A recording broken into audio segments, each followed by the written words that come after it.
নমস্কার, আমি তুহিনা। আজ আবার একটি নতুন রেসিপি নিয়ে এলাম।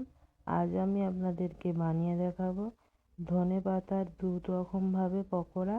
চলুন স্টার্ট করা যাক। আমি দু রকমভাবে আজকে ধনেপাতার পকোড়াটা বানিয়ে দেখাবো। প্রথমে আমি এরকম ডাঁটা সহ কিছু ধনেপাতা ভালো করে পরিষ্কার করে ধুয়ে নিয়েছি।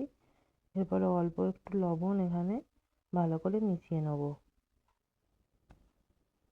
লবণটা ভালো করে মিশিয়ে নিয়েছি। এরপরে আমি একটা বেসনের ব্যাটার বানাবো।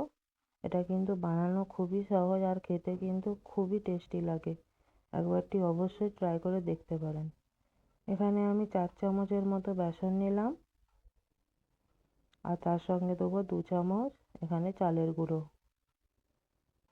আমি তো আপনাদেরকে পকোড়া রেসিপি দেখিয়েছি। আমি কোনোদিনও পকোড়াতে আমি এরকম দিই না, খাবার সোডা দিই না, এরকম করেই বানাই।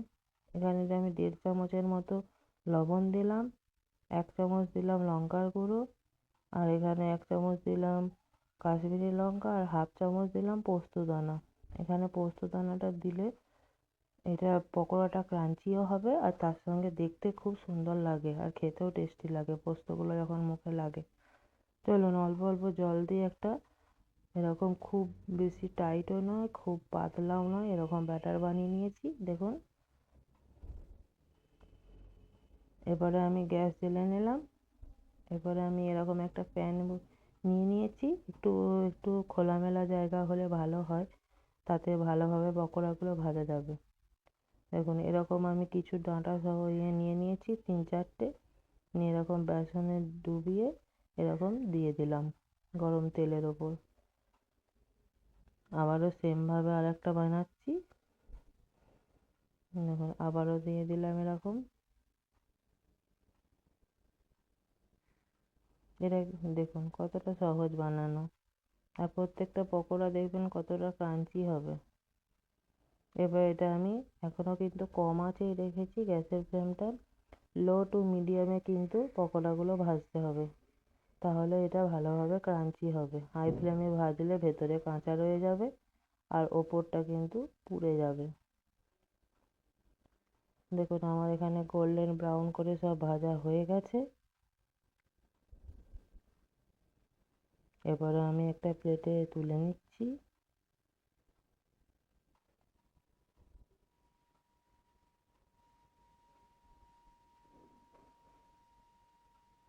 প্লেটে তোলা হয়ে গেছে। এরপরে আমি দ্বিতীয় ইয়েটা বানিয়ে দেখাবো। এখানেও আমি বেশি করে ধনেপাতা কুচি দিয়ে দিলাম।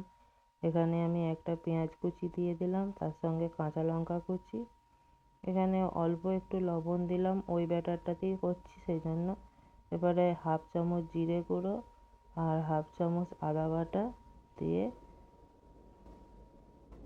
এরপরে ছোট ছোট এরকম পেঁয়াজির মতো করে এগুলো বানাবো।